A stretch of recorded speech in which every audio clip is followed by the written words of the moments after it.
Привіт, з вами подкаст «Коли все має значення». Мене звати Ангеліна Карякіна. А я Наталка Гуменюк. Отже, Тімоті Снайдер, зірка, рок-зірка, історії, сучасності, дуже популярний професор, історик не лише в Україні, а й в усьому світі.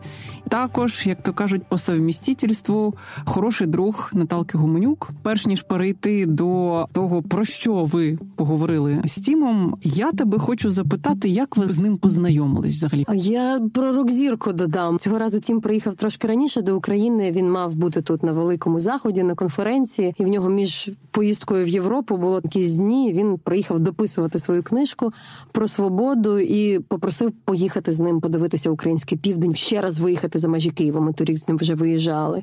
І він призначив зустріч, як щойно приїхав в кав'ярню, а я приходжу і кажу: Тім, а ти розумієш, що ти якби тут рок-зірка, ти вже скільки селфі зробив? Він каже: я не розумів спочатку, але вже зробив штук 10. Наступний день каже: ти думаєш, що ти так будеш сидіти в центрі Києва і писати книжку в красивій кав'ярні, і ніхто не буде реагувати? Він каже: ну так. На наступний день, коли ми говорили, кажу: і скільки в тебе вийшло? Каже: ну штук 100. Потім каже: ну може в Одесі буде інакше? Він каже: так, поки не рахується. Якщо просто просять привітатися, це не рахується. Ми зустрічаємо якусь жінку, яка просто приходить, каже: можна привітатися, ваш Тімоті Снайдер? Він каже: бачиш, це не рахується, мене ж не попросили зробити селфі.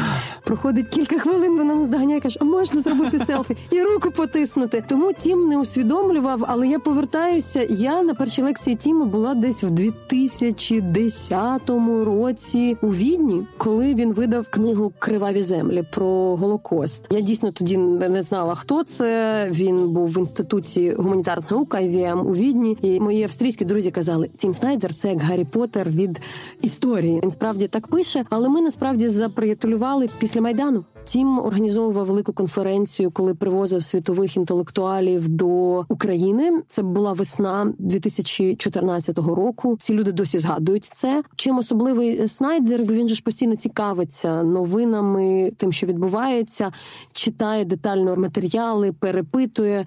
Не бібліотечний, офісний історик. Він був частим гостем Громадського і Громадський Інтернешнл. Тут багато героїв цієї програми були перші в українських ефірах саме на Громадському. Деякі приїзди, це було єдине інтерв'ю, так, я теж дуже добре пам'ятаю. І в 14-му я, зокрема, їхала на вибори до Сполучених Штатів. Це тоді, коли... А чи я їхала на ці вибори вже в 16-му? Це вже таке продовження. Я трошки перестрибну, ми продовжували спілкуватися. Вибори Трампа були в 16-му році. Пізніше, в 16-му році. В 16-му році Тім відчував загрозу авторитаризму. Трамп йому дуже нагадував пострадянського лідера а-ля Янукович. Він запросив мене на лекцію в Єлі, щоб я розповіла лекцію в Єлі про українське суспільство, про Майдан, а я мала приїхати на місяць висвітлювати американські вибори. Я залишилася у Тіма, в його родині, і так само його батьків, які живуть в одному зі штатів, де перемагають то республіканці, то демократи. Тому я довгий час провела з його родиною, батьками, які допомогли, як могли. Ми тоді разом працювали на Громадському, і я дуже добре пам'ятаю, скільки зусиль ти докладала для того, щоб передавати свої репортажі, і насправді потрапити на великі цікаві події, зокрема на політичні мітинги і зустрічі з виборцями кандидатів. У тебе була одна неймовірна історія, яку би дуже хотіла, щоб ти розповіла, про те, як ти потрапила на один з мітингів в умовах повного логістичного колапсу, коли неможливо було дістатися транспортом на цей мітинг, а тобі дуже туди треба було, і дуже треба було звідти матеріал. У Тіма надзвичайні батьки. Вони вже в віці, їм там за 70, вони виховали чудових дітей, вони живуть в американській глибинці, вони такі волонтери, вони всім допомагають, вони зараз допомагають Україні. Коли я приїхала, а вони дуже переживали за Україну і за американську демократію,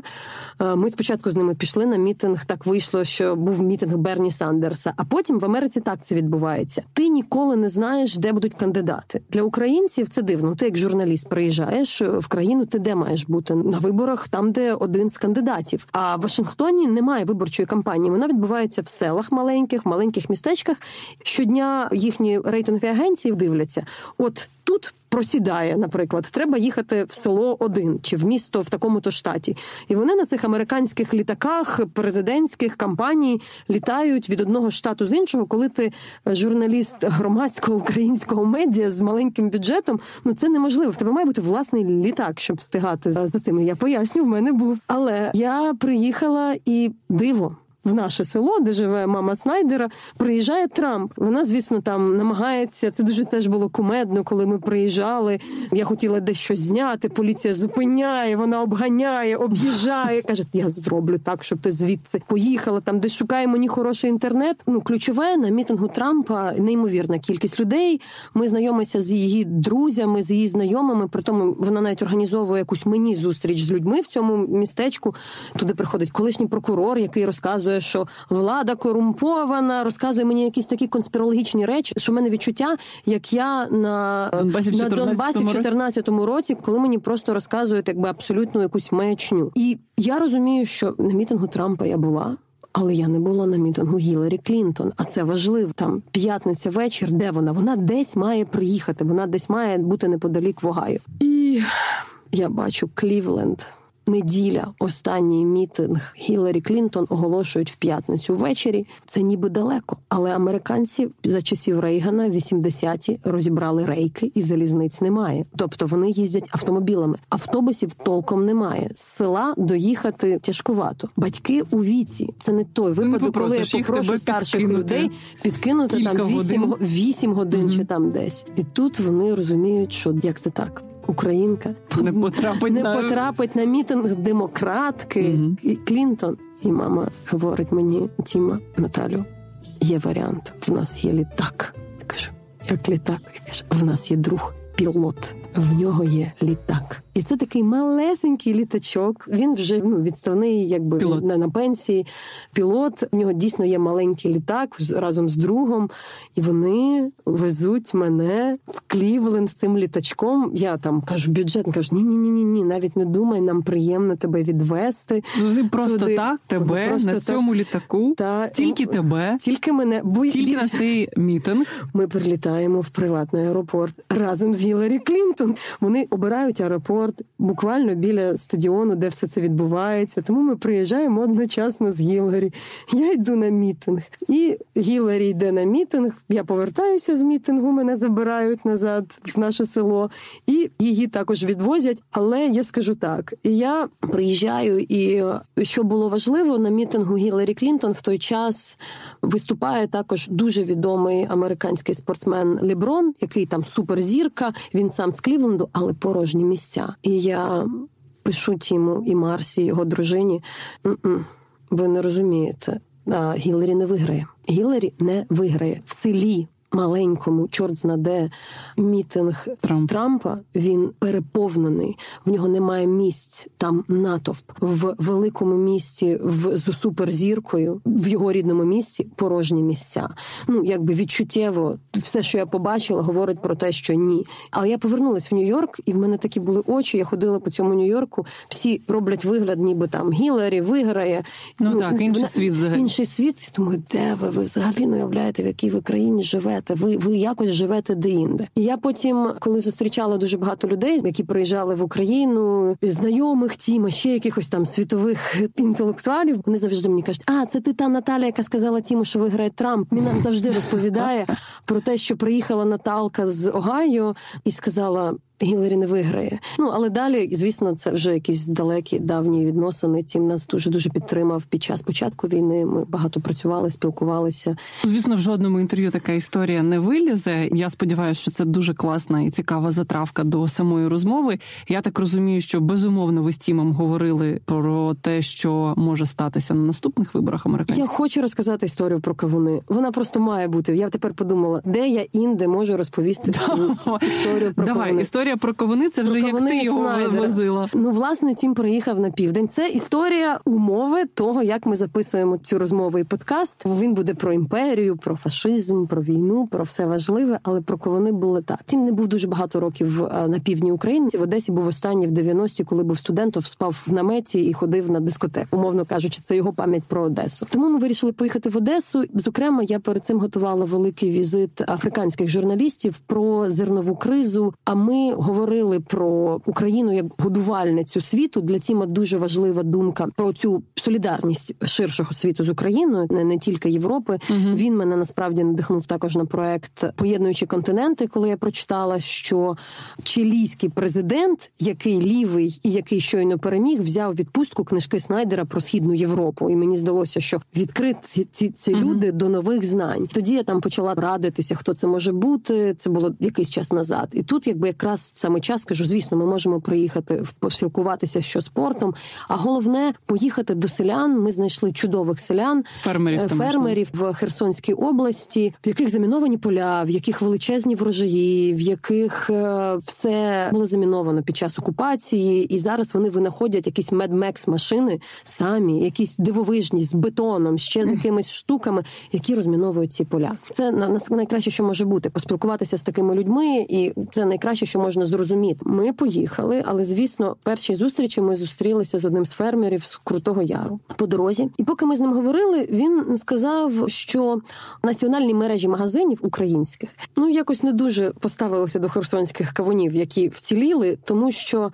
їх було дорожче привезти, там дуже маленька ціна, щось згнило. Він втратив більше на тому, що привіз, і хай краще ці кавуни там їдять зайці. І коли ми приїхали, звісно, на цю ферму, Баштан, ці кавуни є, це величезні поля біля Чорнобаївки. Звісно, нас нагодували дуже смачними кавунами. І, звісно, треба взяти... З пустими руками вас не могли треба взяти кавуни з собою. Ми вже завантажили кавуни. Після цього ми поїхали на інше фермерство біля Посад-Покровського, одного з найбільш таких знищених сіл, воно було на нулі. І там це господарство, буквально, це те, що називається нульова точка, там був фронт. Але це був понеділок, і тому не було господаря. І я вже ввечері, коли ми поверталися там через Миколаїв на Одесу, йому пишу: дуже дякую, нам сподобалося ваше господарство, ми поспілкувалися з вашими людьми, побачили, як багато ви втратили. Шкода, що не побачили. Він каже: так, я вам передам на Одесу мішок кавунів, ящик винограду і помідорів. Коли ви їдете? 8 ранку.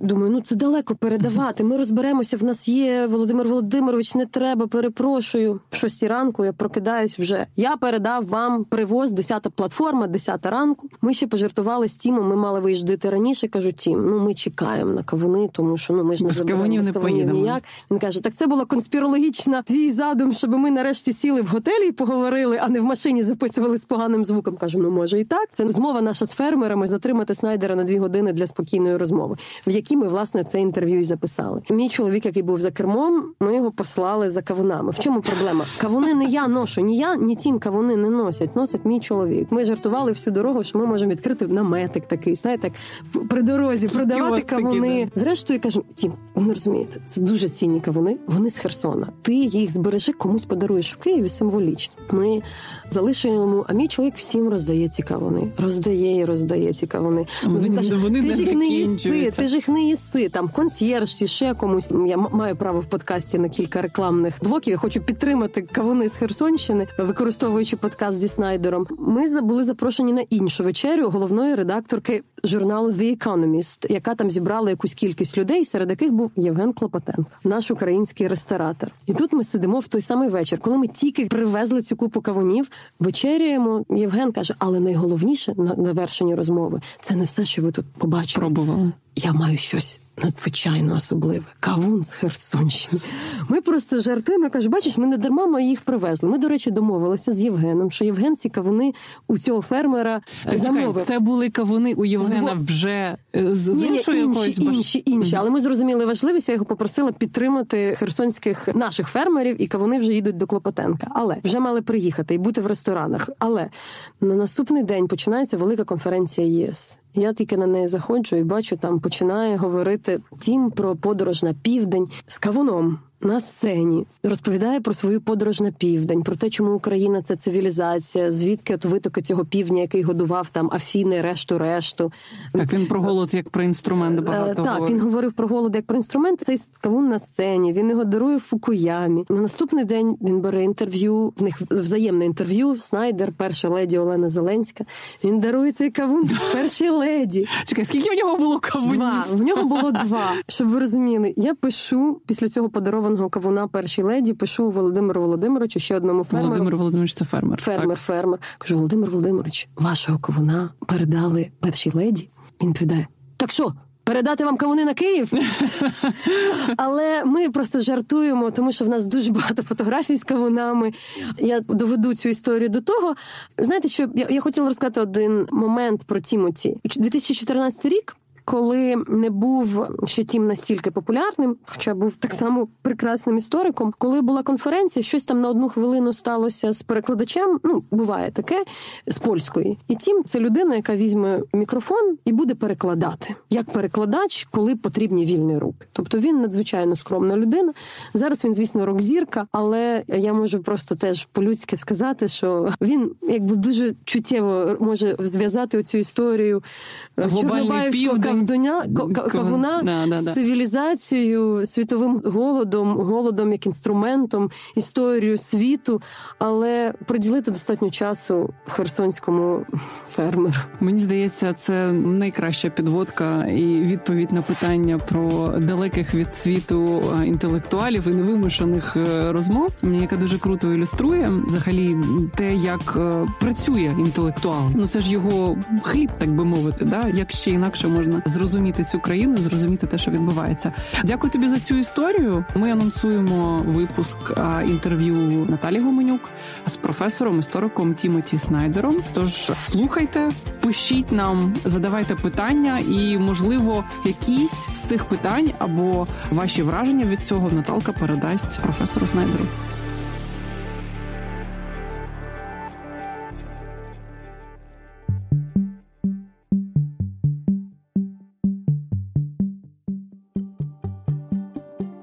So my first question, in fact, would be that since the full-scale invasion, you've been a couple of times in Ukraine.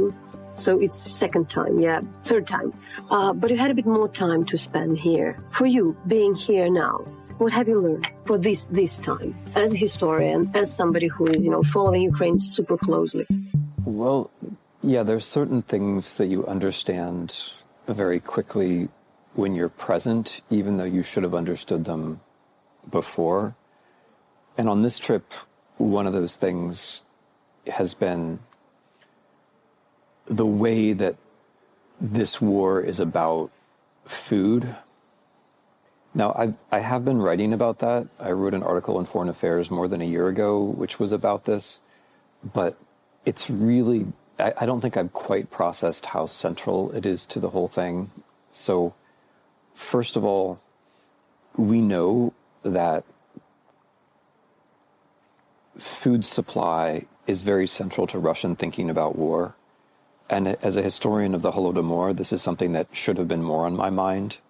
For the last 20 years, official Russia, the Kremlin, has been denying that the Holodomor happened very, very skillfully and in all possible forums, which, of course, should be reminding us that at the very top of their mind is the idea that food is a weapon of war, right? Like, that's what we all should have been thinking when this war started. Precisely because they've been so actively denying the Holodomor, that means that they're the kind of people who might do something similar again, right? Because like when you deny a big crime, it generally means that you're preparing to do that same sort of thing again. The second thing that's really important in the background here is the significance of agriculture to the Ukrainian economy, which is something that many Ukrainians, of course, understand, and I think everybody understands it in some abstract way. But when you're in the South and you're driving through all these fields, which for me as an American Midwesterner, it's like the American Midwest, like plus this, plus that, plus the other thing. And when you understand how close these fertile fields, like this fertile soil, some of the most fertile soil in the world is to the ports, you recognize that this is not just essential to the Ukrainian economy, but it's part of a larger story of the world economy. And then, when you're in Odessa and walking through Odessa, for example, it is true that historic buildings in the center are targeted, but what's really being targeted around here are the ports. And so you see Russia trying to make sure that Ukraine can't sustain its own economy, but also what you see is that this war, it's fundamentally about a kind of reverse blockade of the world, right? Like, so Ukraine is being blockaded by Russia to hurt Ukraine, but it's actually the world that's being blockaded because Ukraine feeds so much of the world. And so that's something which has come clear to me on this trip, the significance of agriculture and the way that over the long term, this war is really about agriculture. I mean, I think and I think that's something which has changed. I really think that at the beginning, the war was much more about Putin's various weird views, right? Like his idea that Ukraine doesn't really exist, his desire to be remembered by history, and so on and so forth. But I think as it's gone on, the resources part has become more important, both as a way for Russia to win the war, but also from the Russian point of view, what it concerns what they will gain by winning this war, right? If they can choke off Ukraine from the Black Sea, if they can control Ukrainian grain, then that's something that they actually gain from the war.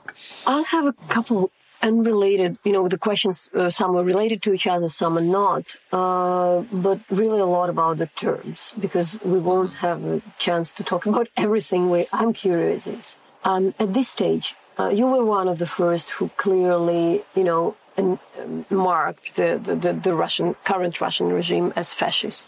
Do you see there is more, acceptance of that? And what would you still, in a very clear, scientific, maybe academic way, would explain why it's fascist again, like at this stage? Right.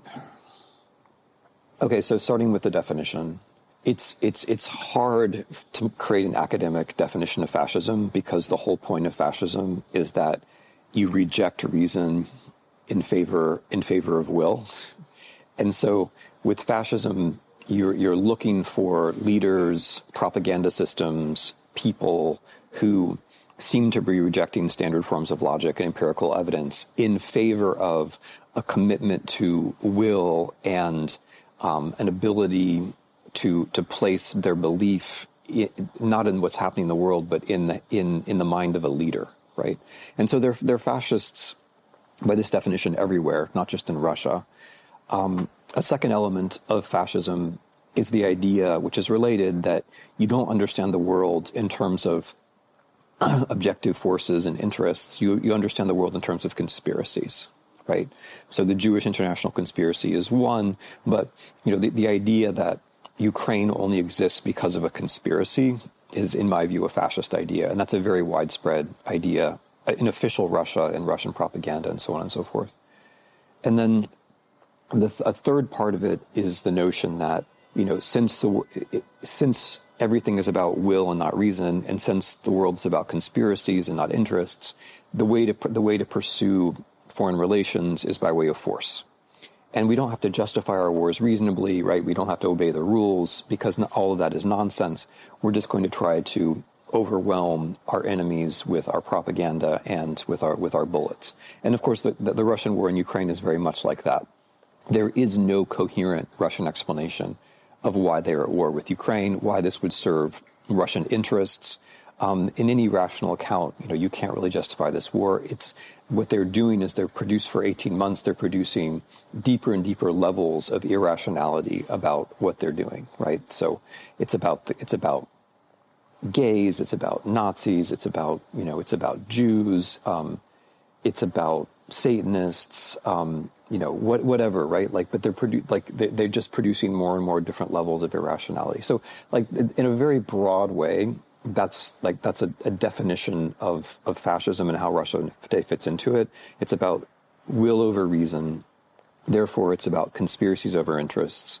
And therefore, it's about force over other manners of pursuing international relations. Now, the word fascism is contaminated in a whole bunch of different ways.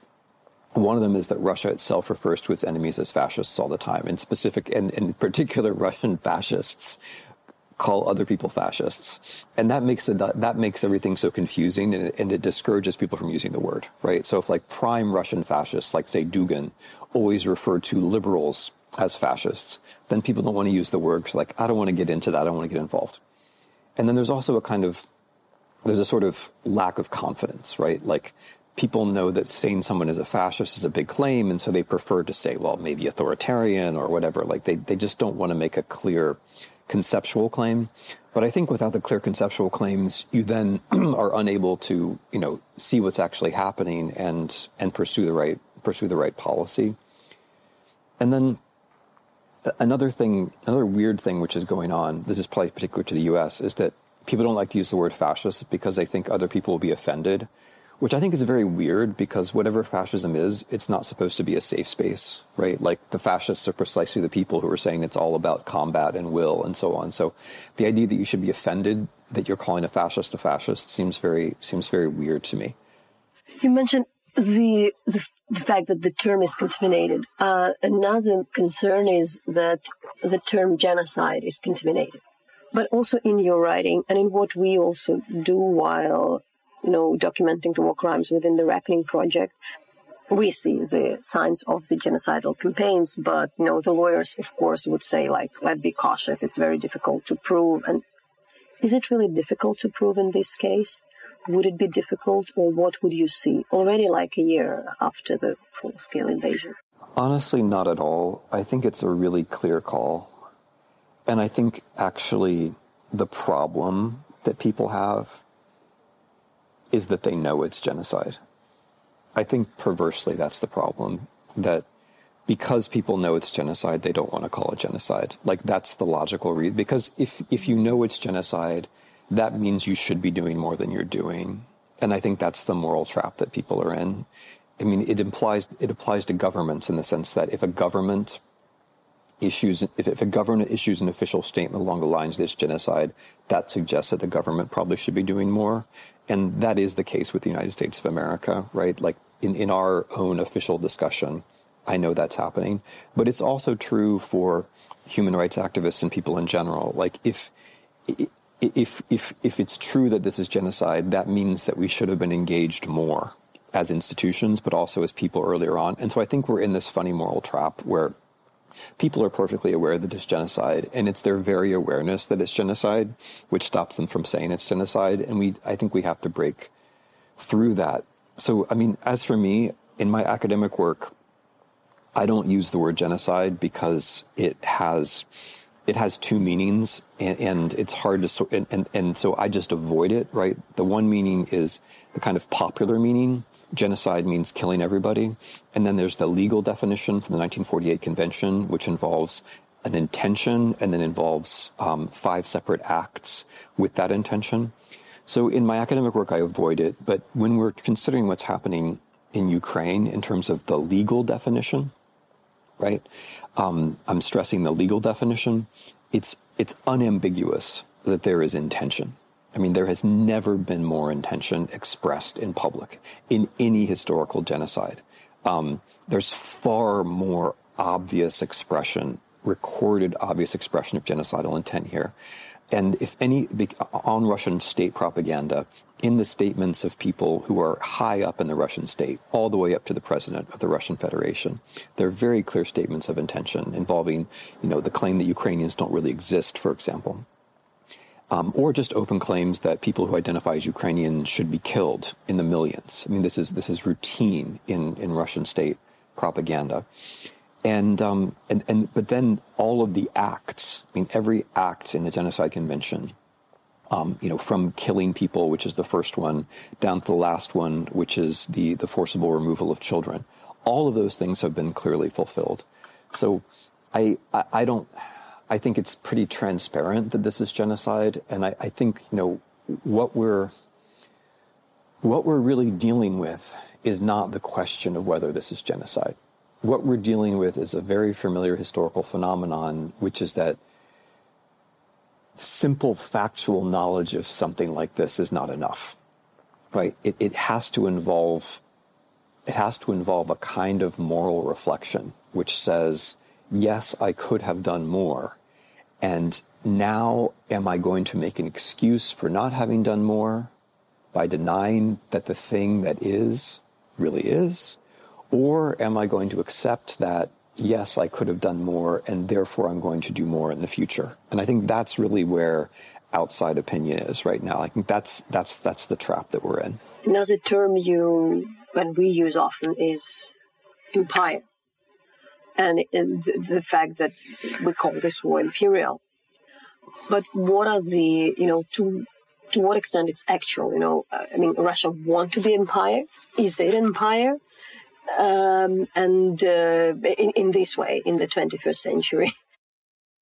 I missed part of your question about fascism, which was, are people using the term more? And the answer is people are clearly using the term more. You see the term fascist Russia moving closer and closer to the center of discussions and becoming less and less controversial, and I think that's right. There is a legitimate debate going on about what kind of regime type Russia is, and now what's happened is that fascism alongside, say, mafia state or oligarchy or authoritarian regime or whatever, fascism is now, I think, a legitimate candidate in that discussion of what kind of regime type it is. And I think the term fascism, happily, is starting to emerge from the various taboos. And I think that's a very good thing. Okay, so, and of course, empire and fascism are related, right? Like since the 20th century, fascism is a kind of neo-empire. Fascists are often people who think that we need to restore an empire, or we need to catch up with somebody else's empire. So fascism and a kind of neo-imperialism can go together. That this is an imperial war is obvious. I think what's more specific and useful is to describe it as a colonial war, in the sense that Russians, not all Russians, of course, but the official Russia and much of Russian propaganda and many Russians understand the Ukrainians as being a colonial people, in the sense that they want to be ruled by us. It's a very specific kind of understanding. You can have an empire without thinking that, but to imagine that the Ukrainians are a colonial people means they really are us, or they really are our little brother. They may not know it, but that's who they really are. And that's a very widespread belief, unfortunately, in Russia. And it's part of the official justification of this war, namely that, the people who run the Ukrainian state are some kind of thin stratum of westernized or, Germanized or Polonized or Europeanized or something, some kind of artificial thin stratum. And if we just get rid of those people, then the Ukrainian masses will subjugate themselves to us willingly. And so in that sense, it's a colonial war, because it's about seeing other people as a people that want to be colonized or ready to be colonized, who are not really subjects in the world. If to use this term colonial, having experienced this year to welcome to Ukraine the editors and journalists from Latin America and Africa, I figure out that it's very difficult to talk with these terms. And I'm speaking about the people who really understand the nature of this war, who would probably relate to this idea and the term, but would say, our audiences, our people wouldn't have it, because we have very clear idea in Chile what is colonialism. We have a different idea in Nigeria or Kenya. How we can communicate it, and should we really push that much about that, or it can be discussed in the academia? How to get through that. I don't think it has to be used as. I don't think Ukrainians have to insist on it, and I wouldn't advise them to insist on it. I think colonialism is a particular kind of experience, and that experience is always going to be personal. And with that personal experience comes a notion of who the colonizer is. And getting past that to a general notion of colonialism is pretty hard. So it's totally unsurprising that Latin Americans associate, colonialism or imperialism with the United States. And it's totally understandable that Africans associate it with the French or the Dutch or the Spanish or the Portuguese or the British or the Germans. That's totally natural. And it takes a while to get from that notion of my colonial experience to colonialism as a problem in general to anyone can colonize anyone else, right? Which is true. But it's not the kind of leap that you can expect people to make right away. So I think I don't think it should be insisted on. I think that's the kind of thing that people should be allowed to think through on their own. But the one thing that I do think, the one, more academic move, which I think is pretty important, is for the history of Russian imperialism to be taught alongside the history of other imperialisms. I think making an exception for Russia where somehow the Russian Empire is legitimate and other empires are not legitimate is one of the weirder moves that one finds. And I think it's at the source of a lot of problems. As while talking to the people, I understood that, like, when we speak about the facts and the experience, it's very easy to relate about the German experience of being conquered, a war for independence, sovereignty, subjugation, anything else. As long as you use the term, that's where the problem starts. Mm-hmm. So sometimes it's feel like, let's just don't use this term sometimes. If it's not in academia, but if it's a public talk, if it's talk with a general public, journalist, or somebody who are not really supposed to talk to narrative. Yeah. Yeah, look, I'm not your strategic communications advisor. You know, I'm not going to tell people in one country, Ukraine, how to talk to people from other countries, right? That's not my job. But I think in general, giving people the history and the human experience and letting them express solidarity and come to their own conclusions is the right thing to do. You know, I think in this war, Russia has a tremendous propaganda advantage. It has a tremendous advantage with money. It has a tremendous advantage with media reach all over the world over Ukraine. And Ukraine cannot answer that. Ukraine is not going to create its own version of RT and emit it in Arabic and Spanish. That's not going to happen.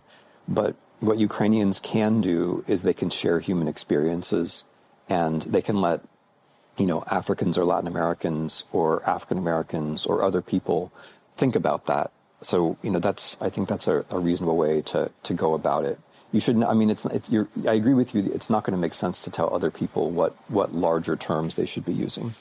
What makes me also sometimes uncomfortable while explaining this war to people outside of Europe, especially in the US, to use this phrase which many Ukrainians, not just Ukrainians, said that, like, wow, it's the biggest war since the Second World War in Europe, because, okay, then you reduce it to Europe. However, I understood that, when I talk to Syrians, when I talk to people with so many troubles, where also in the continents where war are fought, I sometimes miss some of the arguments to explain, why it's, important globally. How would you explain it? Without demanding solidarity or empathy, because solidarity and empathy, it's not something you demand. You really either it's there or not. Yeah. I mean, let me start with what you said about people calling this the only big war, the biggest war in Europe, and so on. That bothers me too, for a very similar reason, which is that it's not true. So in some maybe narrow technical sense, it's true. But what it leaves out is all the wars that Europeans fought in other continents. So, the French war in Vietnam which France fought largely with colonized African peoples, was a horribly bloody war. And as it was continued by the Americans, it was also a horribly bloody war. I mean, we killed at least 1 million people. So those are big wars that involve Europeans. They're just not fought on the European continent. And so if you define, if you suggest that it's only an important war if it's in Europe, then naturally you're going to alienate a lot of people. And so so that kind of talk isn't really, it's not fully true, and it's also alienating. It's not inviting people into the conversation. But how to say I think the question contains part of the answer. One thing to do is to say that what Russia did in Syria is very similar to what Russia did in Ukraine. And indeed, if Russia hadn't been allowed to do it in Syria, it probably wouldn't be doing it in Ukraine. And there are many Syrians who themselves make these kinds of arguments and have made these kinds of observations. Another point is just to look at the sheer scale. I mean, I don't think comparing Ukraine to Europe is that helpful, because it's true that most Europeans don't have anything like this in their living memories. So you can tell them, this is worse than anything that's ever happened in Europe, but that's kind of an abstraction for Europeans. But if you say, half the population has been in one way or another forced to move by this war, that's a scale that Syrians and everyone else basically has to respect. I mean, that's a scale which is very unusual in world terms, right? If you say that in a fifth of our territory, all of them, many of the major cities have been destroyed. Like, you can go at it with absolute numbers and absolute proportions and get the same kind of message across. So, if you say that we have major cities like Kherson, where it appears that roughly half the population has been subject to some kind of torture or another, like those are the kinds of things which, no matter where you're from, you can't really say, oh, well, like in my country, it's so much worse or so much more terrible. So I think it probably works better to not try to go by way of Europe to Africa or Latin America, but just go by way of the numbers and the scale. And then I mean, I think it's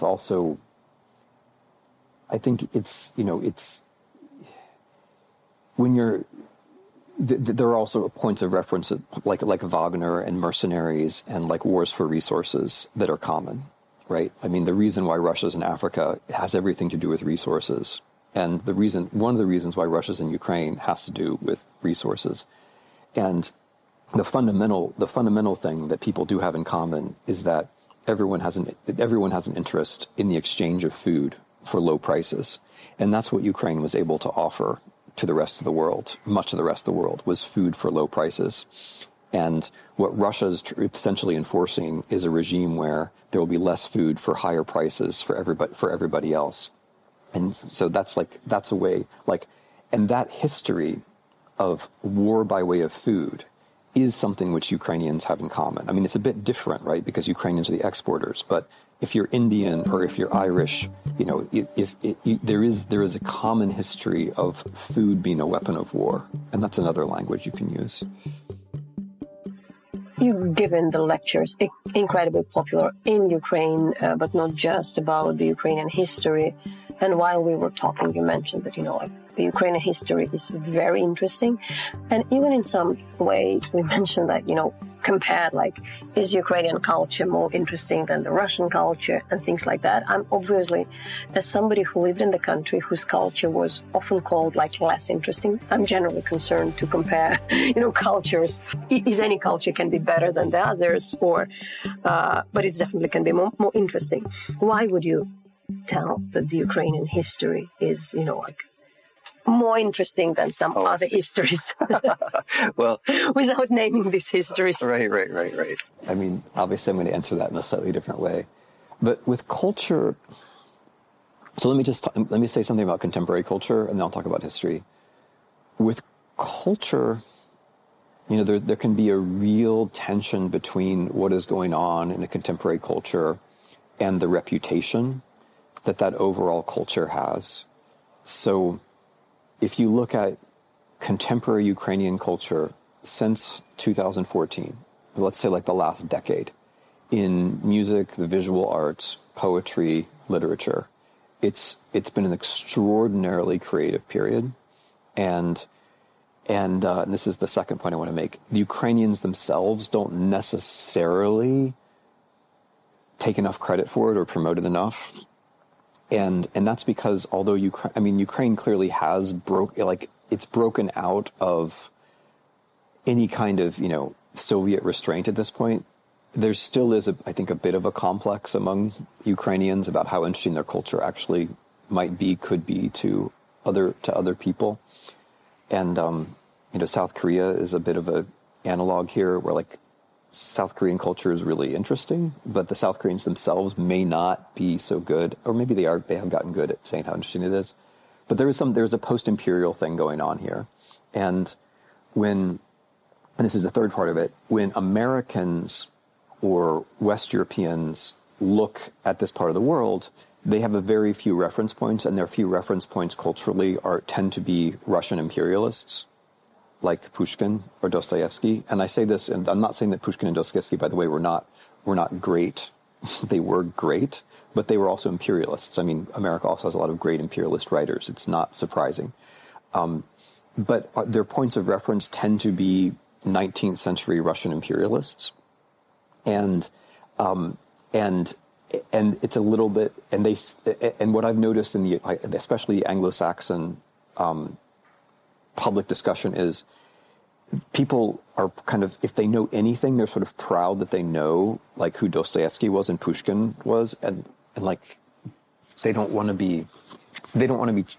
be challenged by the idea that, okay, there might be something wrong with those being your only reference points, that those being your reference points might not be politically so great. Just like if you were British and Kipling were your only reference. I mean, Kipling was a great writer. But if he's your only reference point, you may have a problem, right? So,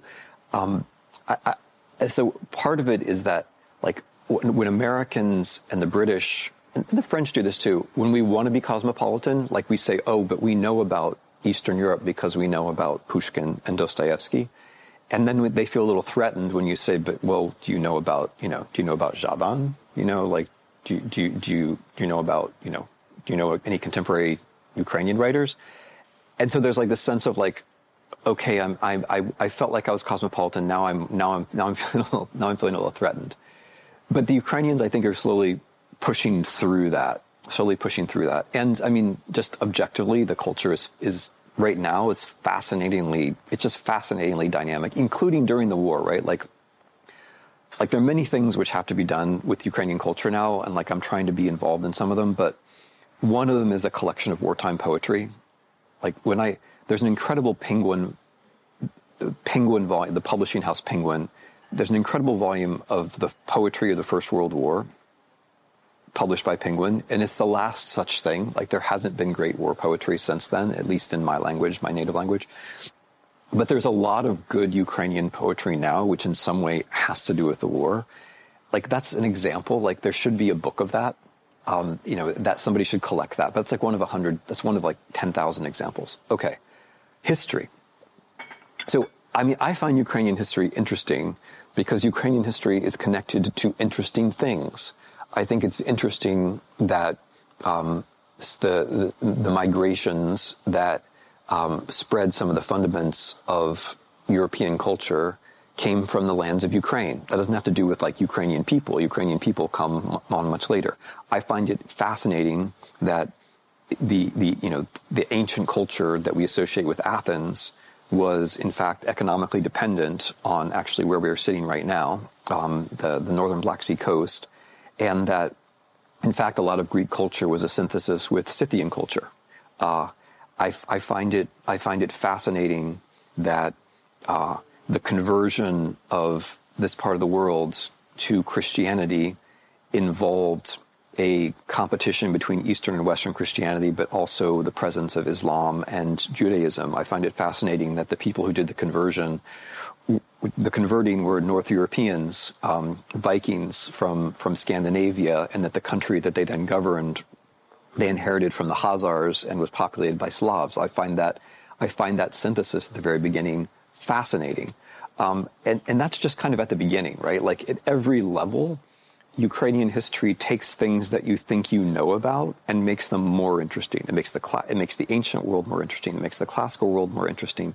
It makes the medieval world more interesting. It makes the Age of Discovery more interesting when you understand that, and here I'll use the words without hesitation, that Ukraine was also colonized at the same time that the rest of the world was colonized. This actually bears on your earlier issues, and I just forgot about it. That during the Age of Discovery, when Europeans were conquering and colonizing and so on, Poles, with all possible apologies here to our Polish friends, Poles were also colonizing Ukrainian territories, and that this was part of an overall world process. And then Russians and Poles had a little dispute about who got to colonize Ukraine, which is not entirely different, from example, from like Franco-British or Franco-Spanish disputes about who got to colonize what part of the Americas, right? So Ukraine partakes in that larger process of colonization in some way as well. And so like at every stage, Ukrainian history contributes to the biggest themes in European and world history. Or to put it a different way, when you put Ukrainian history into those themes, they not only become more interesting, they suddenly make a lot more sense than they did before. It's like a missing piece has been inserted. So it's not like I'm not saying like there's a competition between like different kinds of national histories. National history is something that arrives kind of late in the day, and national history has a way of excluding the things that are most interesting because they don't seem to fit some nice, neat story. I find Ukrainian history interesting because Ukrainian history makes other things both more interesting and more coherent. To go like to the end of our chat, I'll jump to the current. There is a lot. So, the Ukrainians are extremely grateful to, what you do. We know that, and you write a lot to support Ukraine, and I know you're very humble and cautious to, either tell Ukrainians what to do, humble enough not to, tell the other people being based in the US. While I'm very curious, honestly curious in your opinion, what are your concerns about, not really like the war as such, but, some maybe processes in Ukrainian society, because the war, I myself, a year after the war, tried to, I'm thinking a lot, whether I'm trying to find silver lining of the war too often, to justify, to find the good side of it. But in the end, if anything, I think you can find some things which the wars usually help to develop. But overall, there is nothing good in the war. The war doesn't help society to be, freer, more open-minded, kinder, and more developed in the end, So there are concerns, and after some period of time, I do have them as well. Mm-hmm. Despite, trying to find all the, nice things, how the state becomes stronger, how the people became more united, how we became more cautious, and all kind of other things. Mm-hmm. What are your, not concerns, but maybe the things which are also negative, can be positive and negative, but where you're paying attention, let's put it this way. Mm-hmm. Okay, so there's three kinds of answers here. The first is I need to, for myself, I need to correct the premise of your question a little bit. I don't actually write to support Ukraine. I don't know what that would exactly mean, to support Ukraine as such. I write because I try to explain things that I think I understand. And I sometimes think that I understand what's going on in this part of the world, and then I write. And I think, in this situation where Ukrainians face propaganda dominance and an imperial legacy, and frankly, a war which is just so horribly brutal that people legitimately have a hard time understanding it, the things that I say will often be welcome to many Ukrainians. But not all things I say are welcome to all Ukrainians. And it's important to me that my job is to try to convey what's actually happening. I'm really not on a side, things can change so that suddenly I'll be, less in favor than I was before. And that's happened in other countries, which leads me to, the next thing that I wanted to say. Okay. Before I say what I'm worried about, I do feel like as a non-Ukrainian, it's very important to stress how important this war is for other people, whether they recognize it or not. This war is important for the rule of law in general. It's important for the idea that, has been basic to international relations since the end of the Second World War, that sovereign countries have borders and that those borders cannot be changed without consent and by violence. That is the basis of the international order, and it's been directly and frontally challenged by Russia. I think the future of European integration also depends on Ukraine. I think of European integration as a post-imperial process by which countries which used to be the centers of empires or the peripheries of empires have come together in a new kind of order. And it is a very, very successful kind of order.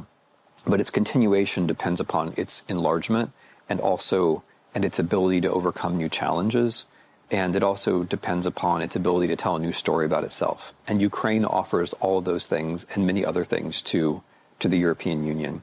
And for Europe to enlarge, the Ukrainians have to win this war, and the Europeans have to be on the right side of it.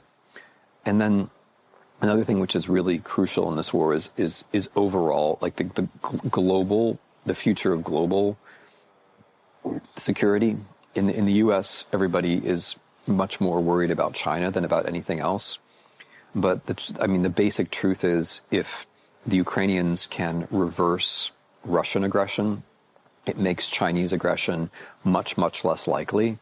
And it buys time for us to get past this moment where Chinese-American rivalry might lead to a conflict in the Pacific.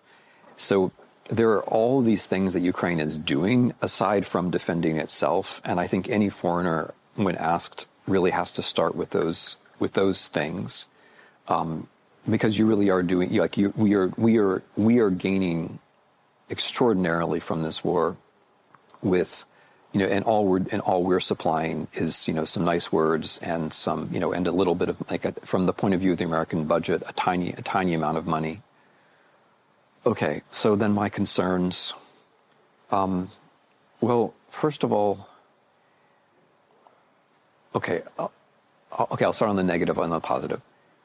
My concerns about Ukraine are the same kinds of concerns I would have about any country engaged in this kind of long war. I'm concerned about the loss of the best people, right? Russia fights this war, maybe that's not the best way to put it, but Russia's fighting this war primarily with people who have less of a choice. The Russians who have more of a choice are in Georgia, or wherever they're somewhere else.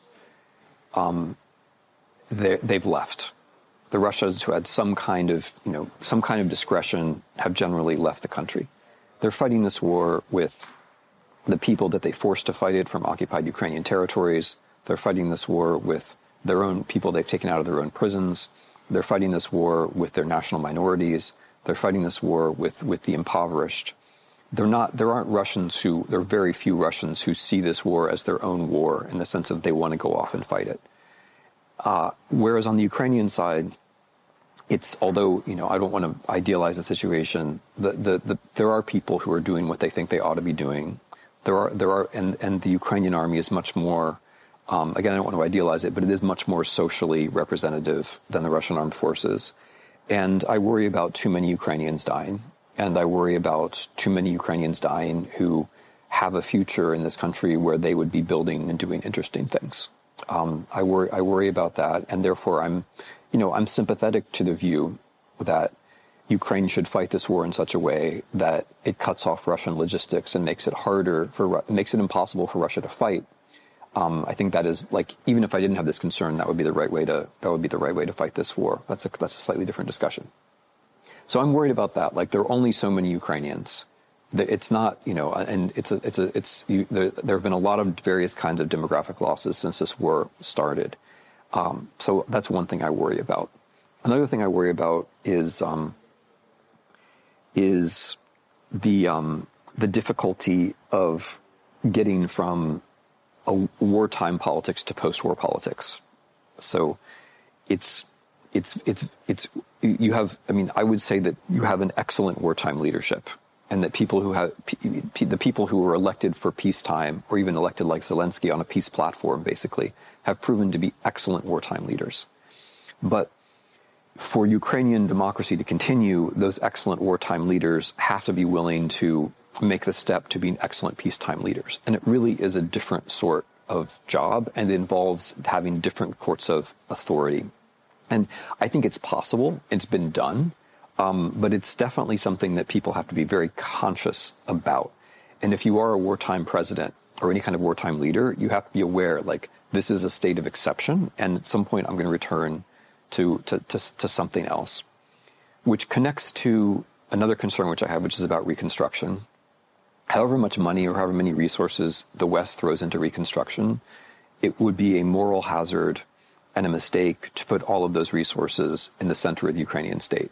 It's my strong conviction that we need to be thinking about the oblasts and the towns, but also the Ukrainian NGOs, and make sure that reconstruction is done in such a way that we're not creating a moral hazard at the center of the Ukrainian state. Now, to end on the positive, I guess one thing in your question that I would disagree with is that there is no positive in the war. I mean, I'm not saying that I wish the war would happen or anything like that. What I am saying is that people who go through wars almost never say, we're fighting this war because we were trying to preserve the status quo, right? like generally when people fight wars, they're fighting wars on behalf of a society that they want to see be better than it actually is. Nobody goes to war for wealth inequality and corruption, right? Nobody says, I want to lay down my life so other people's kids can have a better chance than my kids, right? And so war in that sense does give a chance for reform. And one sees this historically. This was true in the Second World War in Western Europe, that the people who resisted German occupation, they generally said, we're not resisting German occupation because we want to go back to 1939. And, and not that Ukraine in 2022 is the same as Europe in 1939, but war does give people a chance to say, I'm fighting for a Ukraine which is different in ways A, B, and C. And that's normal, right? That's normal, and that's to be expected, and that is also to be respected. So when we get to the end of this war, it's important for Ukrainian authorities, for people who are trying to support the reconstruction of Ukraine, to treat those voices as being normal, that people who have experienced a war will be anticipating that certain things are going to be better for them and in general than they were before the war. In other words, actually winning a war isn't just a matter of defeating the Russians. It's not a victory unless you end up with an aspiration to a better country than you had when you started. We agreed not to make it full hour, but there are a couple of things maybe we would just cover it very short to make a logical end of the talk. But I appreciate you giving the full and in-depth answers. You mentioned Reconstruction, and as well, for the last quite a lot of time, I was also thinking, participating in the discussions.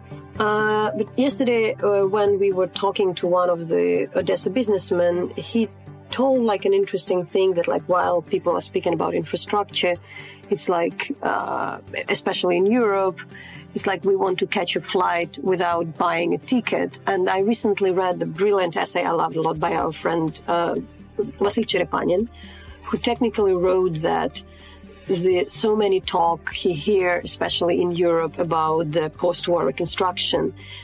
He sees this seductive strategy to omit some of the harsh realities of today. Instead of dealing today with the weapon, we would take this nice goal of participating in reconstruction later, which might not happen if we don't do things today. So what would be the right, what do you say, the right, let's say, balance to discuss? So we speak about the future, but we also, do not delay the discussion, because I think, it's true. It's nicer to speak about how we would rebuild the schools and we would fund the things when it's over, but it's far from. Yeah. I mean, the analogy I would use would be a house and its roof. So you can't, if you build, let's say we're building a house, and we build a house and it has walls and it has doors and it has windows, but it doesn't have a roof. And we say, look at our beautiful house. It's done. It's great. And then, then there's a rainstorm or a snowstorm or a hailstorm or whatever, and our house is ruined. And then, what do? We say, okay, well, now it's time for reconstruction. But it probably would have been better to build a roof. And that's how I feel about air defense. So all of the Ukrainian cities need better air defense, and that can be provided, frankly, at trivial expense compared to the cost of reconstruction. It seems like big numbers, but it's actually tiny numbers compared to the cost of reconstruction. So let's make sure that all the Ukrainian cities have adequate air defense, and that the drones and the missiles can be shot down. That will not only make the war end more quickly, but it will mean that there will be less to reconstruct at the end of it. And then, accepting the logic, if in general, the way to make sure there's less reconstruction is to make the war end more quickly. And so, I agree with the formulation that Ukrainian military aid is humanitarian aid, because aid to the Ukrainian military, whether it's direct to the state or whether it's indirectly to the units or whatever, is a way of making sure that there's less destruction in Ukraine. And so getting to the reconstruction as quickly as possible is what you want to do. So I take the point. I would add, though, that now is a good time for little experiments in reconstruction. Because as Ukrainians know perfectly well, you don't wait till the end of the war to then start rebuilding your house. You have to start rebuilding your house now. So now would be a good time to experiment and see what works, right? Like to find the NGOs who are good at helping people, to find various kinds of microfunding that actually allow people in villages to rebuild their houses, right? Like now would be a good time to experiment, because what we don't want to do is get to the end of the war and say, okay, now the war is over. Now it's time to reconstruct. So now we're going to throw a lot of money in this direction, but we don't really know what we're doing. So I take the point, I take the point. I would hasten to add, though, that there is a lot of good faith discussion of reconstruction. It's a perfectly reasonable thing for people to be talking about. But yeah, I mean, it is, you have to build the roof in the first place. Like you have to try to protect what you can protect. And then, that will make it easy to rebuild later on. Briefly, I wouldn't avoid that because my previous talk was with Serhiy Plohi, and we spent quite a lot of time speaking about the nuclear threat due to the largely atomic stations, nuclear power stations, rather than the, nuclear weapon. Yet, you mentioned while we were talking that finally Washington kind of ruled out this idea that they were very afraid of the nuclear escalation, so they're moving forward. Why you are, moving forward with, more help to Ukraine, or not being, so panicked that Russia would have an attack with a nuclear weapon? Why you think so? Why? I'm rather speaking not about Washington, right. about Russia. Right. Oh, okay. Well, so in general on the nuclear issue, I should have mentioned that earlier when I was talking about all the things that you have done for us, because I think it's very important, and this just doesn't get said often enough, to recognize that what Ukraine has done is reduce the worldwide risk of nuclear war considerably. Because what the Russians tried in this war was nuclear blackmail. What they tried was to say, it's okay to invade another country so long as you have nuclear weapons and threaten to use them. And they almost got away with that. Like a lot of people thought that's a plausible argument. And you heard all this nonsense about how countries with nuclear weapons have never lost a war and can't lose wars. And of course, that's completely idiotic. Countries with nuclear weapons lose wars all the time. They generally lose the wars that they start. Nuclear weapons did not save the British Empire. They did not save the French Empire. They did not save the Americans in Vietnam or in Iraq or in Syria, for that matter. They did not save the Soviets in Afghanistan. Nuclear powers regularly lose wars. And so there was this big nuclear bluff. And if people had accepted that nuclear bluff, that would have made, if Ukrainians had accepted that nuclear bluff, that would have made nuclear war much more likely in the rest of the world. Because if you can win war, if you're allowed to do whatever you want just by having nuclear powers and then nuclear weapons and then saying things, that would mean that everybody would want nuclear weapons, right? And then you would have a much more dangerous world. So, like looking at this with a cool strategic eye, as opposed to being like wanting to panic, what Ukraine did was make nuclear war much, much, much less likely by resisting Russia's nuclear blackmail. Okay, I haven't answered your question, but that just seems like a very important thing which doesn't get said enough and has to be out there.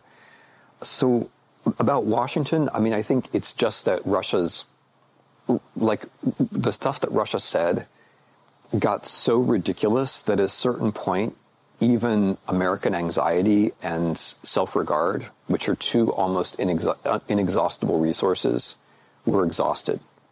And I think it was probably around the time when Lavrov said, we're going to treat F-16s as a nuclear threat because they can carry nuclear weapons, which is, I mean, Lavrov has said a lot of really stupid things, but like anything can carry a nuclear weapon. I mean, a garbage truck can carry a nuclear weapon. The idea that like we're going to treat F-16s as nuclear weapons was just so dumb that I think like somewhere around that point, that was the straw that broke the camel's back, and people realized actually that's idiotic.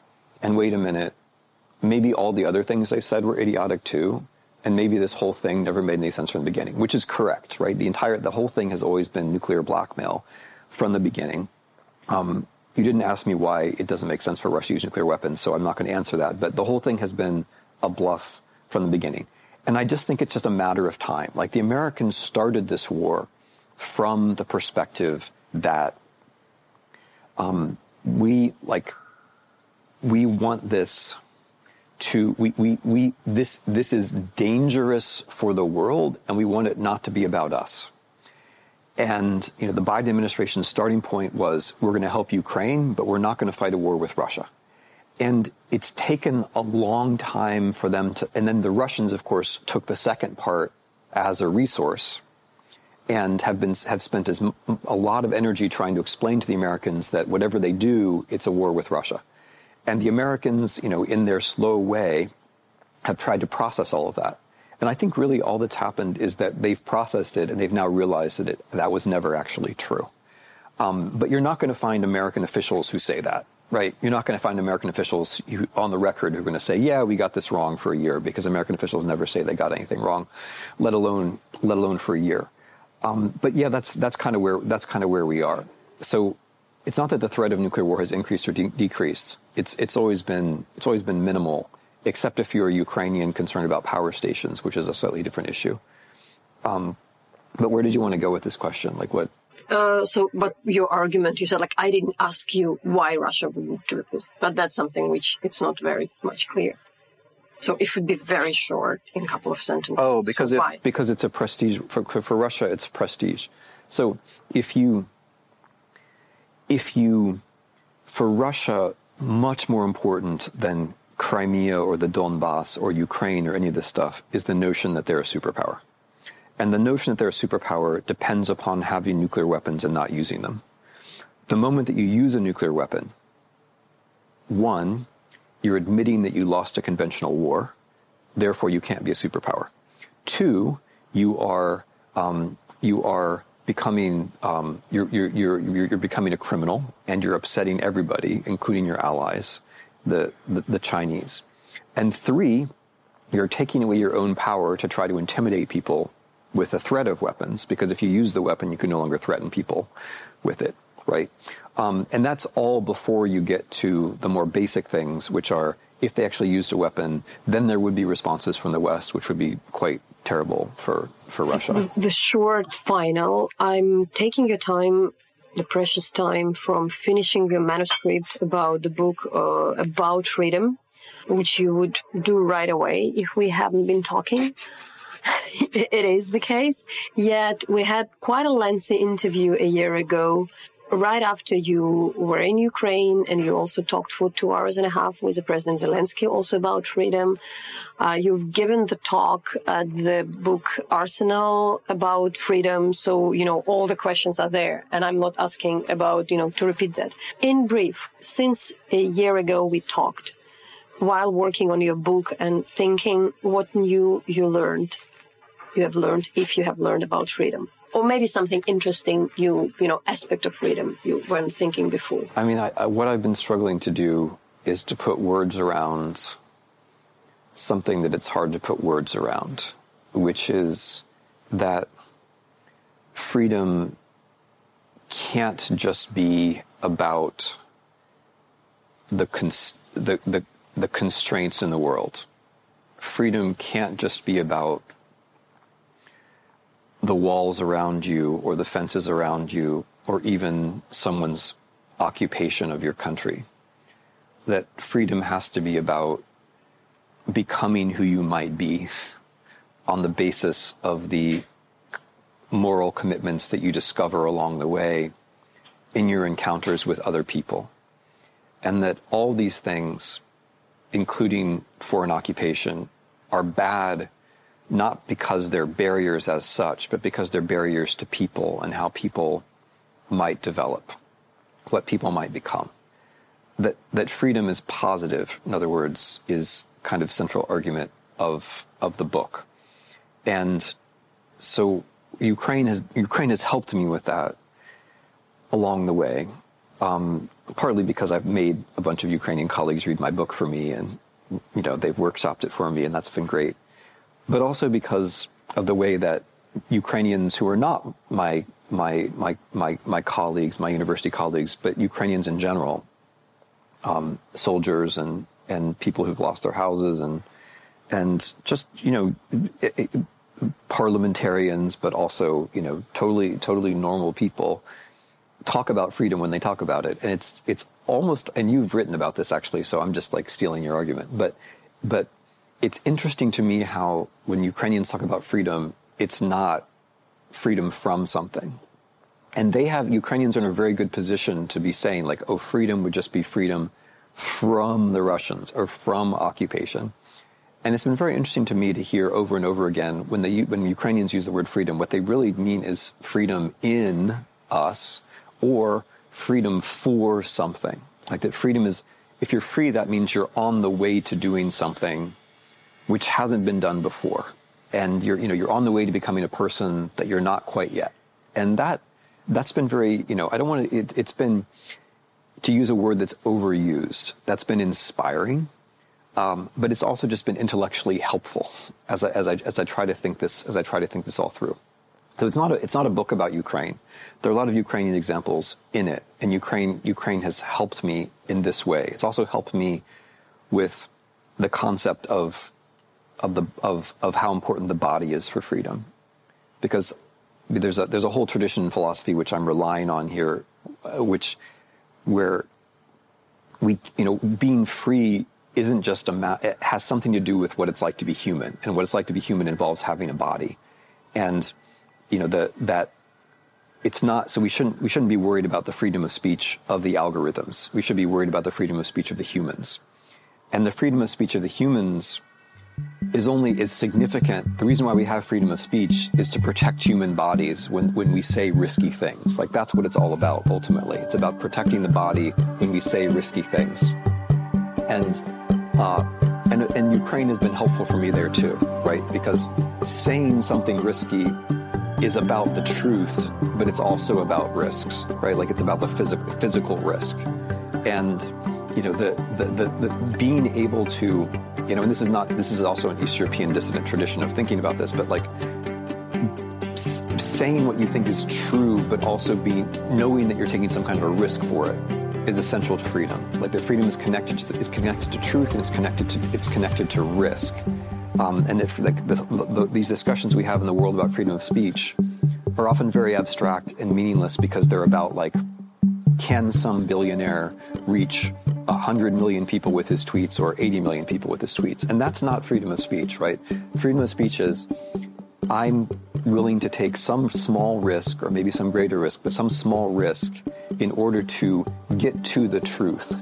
Because if we all do that, we're all going to be more free. And with that issue too, Ukraine has been helpful to me. So these aren't exactly things that I've learned, but they're things where I've been struggling to find the words to go around them. And, being here makes it easier for me to write. Thank you. You're very welcome.